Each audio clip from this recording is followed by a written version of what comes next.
গণেশদেবের দুজন স্ত্রী কিভাবে হয়েছিল?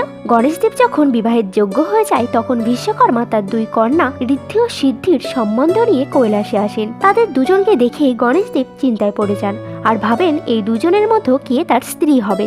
তখন গণেশদেব মাতা পার্বতীকে বলেন, বিবাহের পূর্বে আমি ওই দুই কন্যাকেই প্রশ্ন জিজ্ঞাসা করব।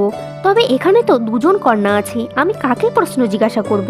তখন মাতা পার্বতী বলেন, তুমি ঠিকই বলেছ, তবে তুমি দুজনকেই প্রশ্ন জিজ্ঞাসা করবে, আর যে তোমার সঠিক উত্তর দেবে এবং যাকে তোমার পছন্দ তাকেই তুমি বিবাহ করবে।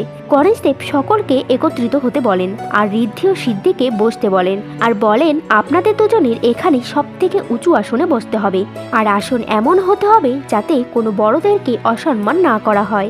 ঋদ্ধি সিদ্ধি কিছুক্ষণ ভাবেন আর মাতা পার্বতী ও মহাদেবের চরণের কাছে গিয়ে বসে পড়েন। এটা দেখে গণেশদেব খুশি হন। তখন গণেশদেব বলেন, আমি আপনাদের দুজনকে অনেক প্রশ্ন করব, তবে উত্তর একটি হতে হবে। তখন